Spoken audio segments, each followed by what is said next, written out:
that was really in the NPM registry. And you can monitor that registry for packages, for accounts, for how old accounts are that, are contributing the software. So you could do inspection on that. So when we talk about, using threat hunting to go out and search for this stuff, you really need to drive that with really good threat intelligence.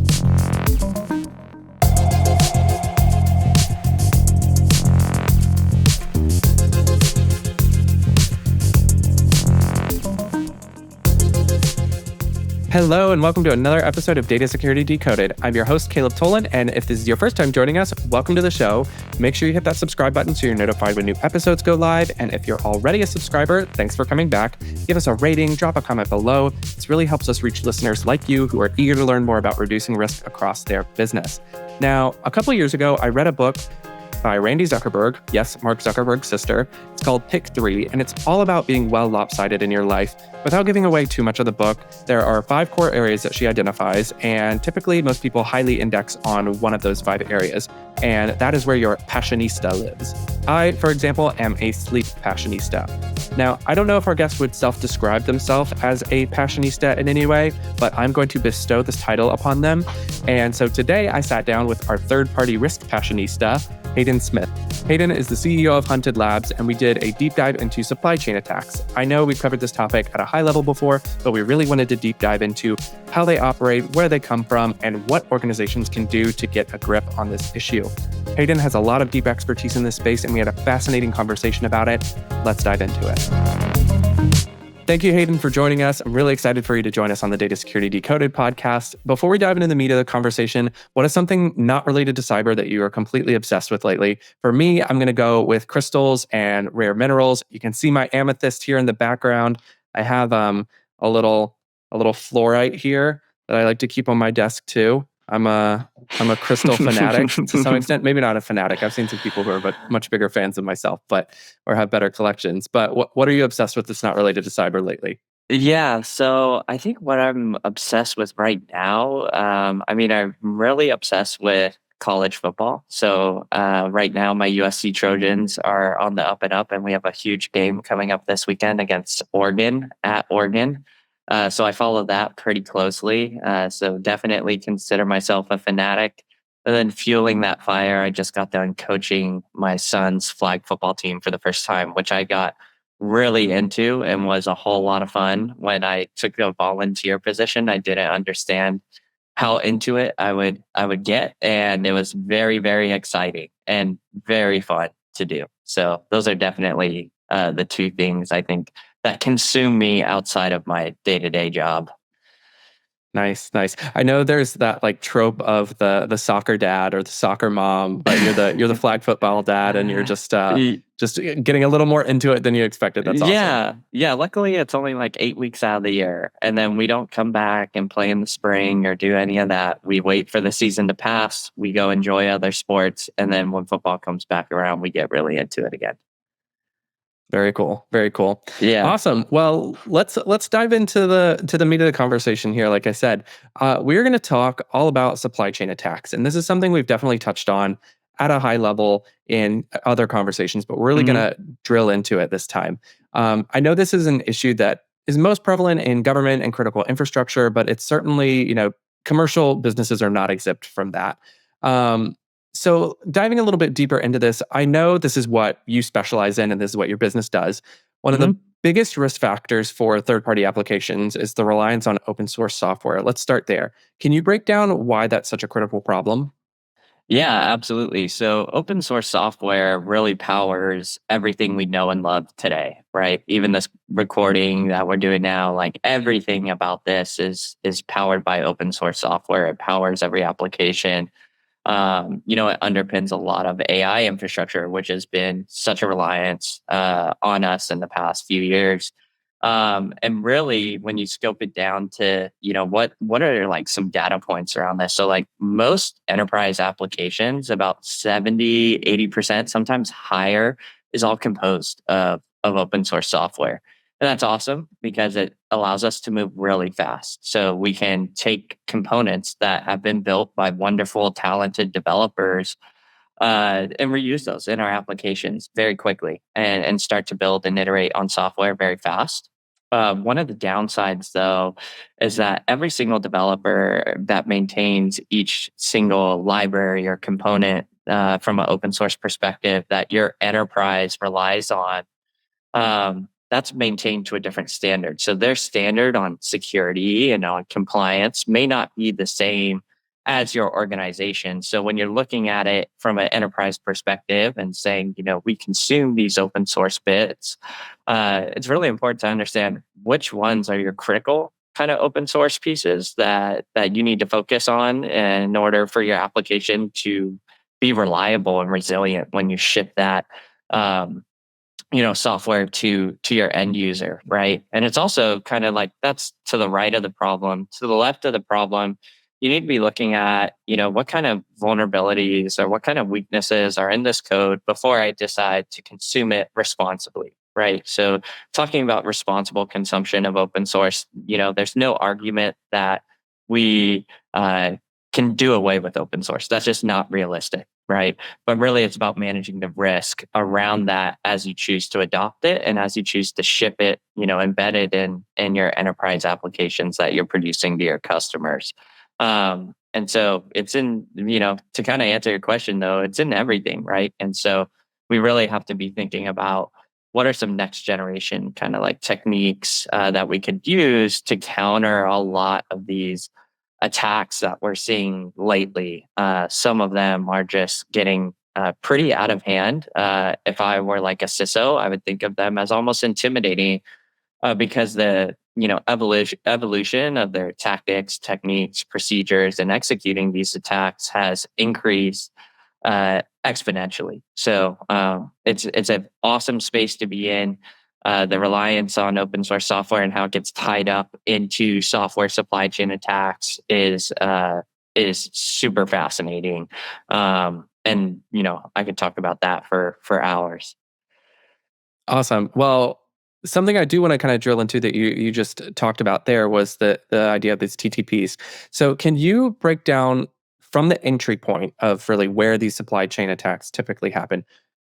What does that entry point typically look like, and then what happens after that? What are the attackers doing once they're in the environment? Yeah, so I can provide kind of like a real world example, a recent one that was disclosed by a good friend of mine, Paul McCarty. He has a great kind of project out there called Open Source Malware, and you know, definitely encourage everyone to check it out because it's an awesome resource, kind of tracking open source threats. So, like a typical entry point for a software supply chain attack that's targeting a piece of open source software, the best way to kind of get involved in open source is to contribute, right? So to contribute to that repository. Ironically, the best way to attack open source is to contribute, right? So what we're seeing is people starting to create real accounts, and whether it's on GitHub or whether it's like with npm and they're creating fake accounts on npm and then publishing packages that people think are legitimate, right? And so that's really like the initial access is they're trying to think, the attacker on the offensive side is trying to think, how can I get ownership over this code? In the case of the XZ, which was kind of a attack 2 or 3 years ago, that was really building rapport with the open source maintainer to leverage that and really exploiting trust, which is the kind of critical linchpin of the open source software community, and really taking that and exploiting that to get access over it. And once they have that, there's no like, doing multi-factor authentication and bypassing that and things you would think of typically in a legacy kind of cybersecurity attack. It's really about just contributing and creating fake stuff. So you could create fake packages that are full of malware, which was the case with the disclosure that Paul McCarty made with the Indonesian foods campaign, which created thousands upon thousands. I think there was a count of around 86,000 basically fake npm packages that were published just to pollute the marketplace, right? So there wasn't a ton of like super malicious activity going on, But some of those tactics and techniques scaling beyond initial access are really frightening. So you're looking at, some of the core tenets of that, where like a new fake package full of malware being published every 7 seconds. And then within that package, what gets really frightening is it sources from the package.json. It will actually source more fake packages, right? So then it's extremely concerning, because you're sourcing the software supply chain attack itself, where they establish that initial access, is actually bringing in even more bad packages, right? So if you pulled down one package, you're actually pulling down, maybe in this case, 8 to 10 new bad packages, right? And so all that started, though, if we were to like peel back the onion, how did this really begin? It started with a guy creating a bunch of fake accounts and then uh, pretending to be open source contributor that any one of us would just think is just another guy making software. And so that's why you really have to like keep your guard up and really start using tools to start inspecting like the code itself. In addition to looking at who is this person behind the code? Is this a ghost account that was just created, you know, 2 days ago to get access and to start contributing? Um, and that's, kind of two core tenets I would really enforce when you're trying to think about how do I do the right thing today. Start looking at, is the code good, which shouldn't be new for anyone, right? That's typical like software security 101. But we need to start thinking about, especially with the like onset of AI, with like now it's really easy to go and scale and create 30 fake accounts at once. You need to start thinking about who's this user account, right? How long have they been around? What's their history with open source? Are they a legitimate contributor, or are they just here to, cause a ruckus? And you need to start inspecting those starting today. Right. You know what it reminds me of is something somewhat like almost like a Reddit community. Like you have these moderators who are going in and kind of vetting to make sure that everyone's following the rules. And it's like that's kind of a similar system that we probably need to start looking at, as Yeah. kind of a North And Star, if you will. like so the open source community has like, certain projects that are very well maintained, right? So these are like Cloud Native Compute Foundation projects, OpenSSF Foundation projects, Linux Foundation.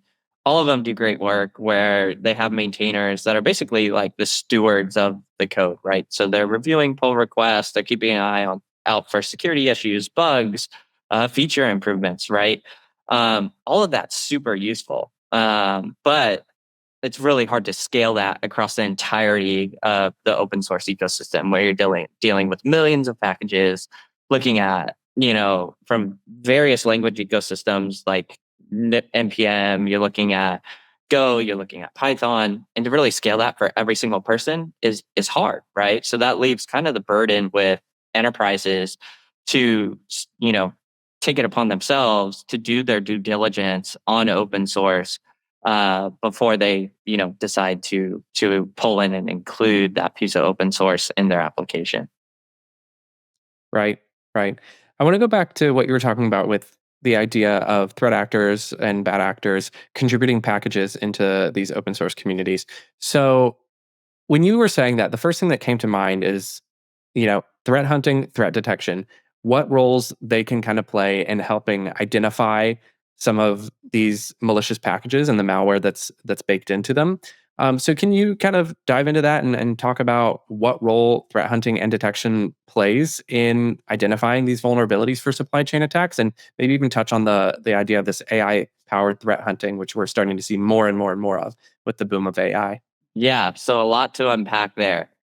Threat hunting, using threat intelligence to basically dive in and inspect software before you use it, right? And trying to like, I think when we think about threat hunting, I like to think of it as a really proactive security measure. So we're trying to go out there, almost like conduct reconnaissance in advance of using software, right? So a lot of the kind of attacks that you mentioned when you're saying, like people are coming in, inserting malware into the like open source community, the place that they're doing that at is really these upstream package managers.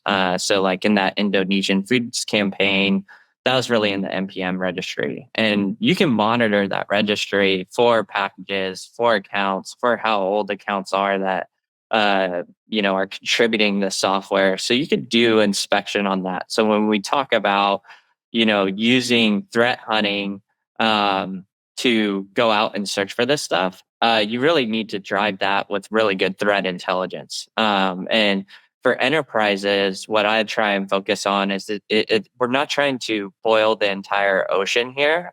We're trying to just look at your software, the bits of open source software that you use, and then you need to go out and threat hunt against that target set, right? So you need to say, okay, we rely on these 10 open source packages. We're going to go out there and hunt against every single one of them and start doing, looking at, is there malware against these? Are there unknown 0 days against this? And that's where you get into like some places we're exploring now at Hunted, where we're trying to use models to go out there and interrogate code to find unknown vulnerabilities that maybe someone isn't disclosing, right? And I made kind of a big fuss about this with a component, a super widely used component called RunC lately, and they had three vulnerabilities disclosed 1 week by one engineer that worked at Huawei. But then when you go into the kind of actor's profile, you'll see that he intentionally does not disclose vulnerabilities that he has found against RunC because his boss does not want him to, right? So that may, if you're relying on that component, that makes you kind of think, okay, so what does he have in his back pocket, or what does any bad actor have in his back pocket that I'm not seeing, right? And that's where like you could use large language models to come in and churn over the code and say, what am I missing, and look at, okay, is there anything hidden in here that I've missed during like a manual check or a static check that could have gone unseen. Right. And so we're starting to see some really interesting results there. And I think a lot of different security vendors are kind of playing in that space because they know it is being hit really hard right now by various kind of threat actors.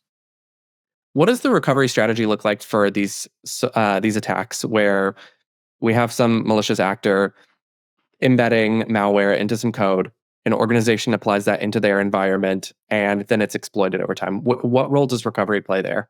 Yeah. So when you look at it from like a software supply chain perspective, you typically, if you pull down malware, you have to neutralize that right first. And then when you're looking at, okay, how do I prevent my developers from continuously pulling it? That's the hard part, right? So you have to get that reversion and that software you use. So pulling it back and looking at, okay, I was on version, let's say 1.5. That was the tampered version, right? Now I have to pin, right? Comes into a really good proactive kind of software supply chain measure, which is pinning your dependencies, right? So that way you're not automatically just boom, ingesting stuff, pulling that down. Um, and so really it often involves like a version rollback. So that's really like when you're starting to just restore or recover at that point. And so that's easy, I will say, if you're dealing with an organization that has really good software supply chain measures, right? So you kind of have a constant inventory of what's flowing in and out from software perspective. So you know what kind of open source you're using because you're doing things like SBOM generation and SBOM management and vulnerability scanning, and you're already out there conducting threat hunts. That gets really hard if one, you're not doing those things, and two, if you start looking at the types of attacks that we're dealing with today, right? So again, that Indonesian foods campaign, that was like thousands of different packages. And if you're at a large enterprise and you have to monitor for every single one of those identifiers, recovery gets extremely complicated very quickly. So now it's not hunting for one kind of like 0 day event, it's hunting for 20, 30, 40, 100 all at once that hit you over the head. So having good contingency planning in place is super, super important for software supply chain incident response type events. And I like to kind of take this moment to say, like, a lot of the things you could do to put yourself on like a really good, security posture for software supply chain don't involve doing anything. I would say that is outside the norm for information security best practices, right? These are very standard cybersecurity things. So, doing things like contingency planning, having awareness if you rely on 10 critical things in order for your product to work, you better know what they are, right? You don't want to find out when the attack is already unfolding. You're already on your back foot at that point. And the way you do that, right, is really through continuous monitoring. So, having continuous monitoring in place so you don't get to the point of having to deal with recovery, right? So, recovery is like really part of that contingency plan that we need to have available at any given moment in time. Because in worst case, you could get to a point of like they stole all my source code, right? For that was previously private. And that happened to organizations like F5, like Red Hat, and that's a whole different scenario where you're like that you can't just back up a software version and get your data back, right? So you have to be, you know, keeping backups of that data, keeping backups of everything you have in Git, and being able to restore that in that event, right? So the software supply chain attacks can really be as something as little as one package, or they could come in and steal all your source code. So it could get pretty gnarly very fast. Right. Right. Now, I'm going to put on some rose colored glasses for a second. Let's say there are some organizations out there that are just not exposed to this threat. I think that's, quite optimistic. It sounds like this is much more of a pervasive issue than most people tend to understand. But let's say people are out there and they're just not exposed at all, or, more likely they are at least unaware of their exposure. In addition to investing in modern threat hunting, cyber recovery plans, the things that we've talked about already here, what can organizations do to prepare for these types of attacks outside of those InfoSec best practices that you were just referring to? Yeah, so I think there's a bunch of stuff. I don't have like all the time to get into it, but stuff like keeping, I'll just go down into the continuous monitoring bucket because I think that's so important. And I think that's really the starting point because a lot of best practices I prescribe are falling under that kind of bucket or section of cyber, right? So, doing things like knowing your dependencies. Do you have a complete inventory of all the software that you use, whether proprietary or open source, right? You need to have insight into that. That's really step one. You need to have situational awareness of what you're using. You also need to know what are the most popular and critical pieces of open source in that. You need to make sure of those versions you're doing things like pinning those dependencies. So you need to make sure you're protecting your organization just on the way you do software development. You need to look at, from the continuous monitoring lens, you need to go upstream and see how are these people maintaining the code that you rely on? So have they not made an update in 6 years and there's three active vulnerabilities against it? Or do they update it every single week and cut a new release every single week as well? Right. Those are two different stories in terms of open source risk. So having that level of insight. And then again, kind of the final two things there, as I'm like, okay, you need to start getting that inventory. So scanning your code, generating SBOMs, storing that, iterating over what are the most critical open source dependencies, and also having that continuous model baked into your software development processes for your application. So you need to constantly be interrogating the code to see if it's good or not. So every new release that gets pushed for a dependency you rely on, you need to be interrogating that code. You need to be looking for changes that could be suspicious, anomalous, coming, and this is the last part, coming from people that you may not know. So these are people that are previously unknown to the project or unknown to the community. Maybe their GitHub account is a day old and it's just some AI generated account generating AI generated code.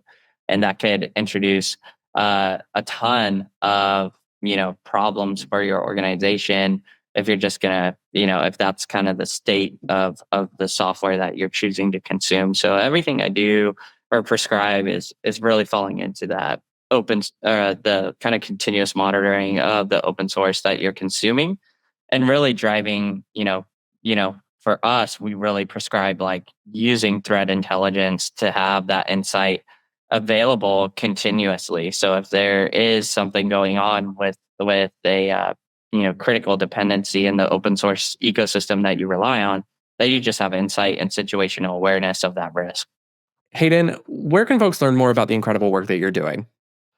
Yeah, so you could go to huntedlabs.com, learn about all of our awesome stuff that we have coming. And we have Intercept there. You can learn about our product. We also have the Hunting Ground, where we cover security research or really interesting things that we find unfolding in the software supply chain kind of security space. So those two places is where I point you to have a good time. Wonderful. Well, thank you so much for joining. We'll link to all those resources that you mentioned in the show notes so that they're easy for everybody to access. Thank you again for joining. This is a really insightful conversation. I really appreciate your time and the conversation. So until next time. Yeah, thank you.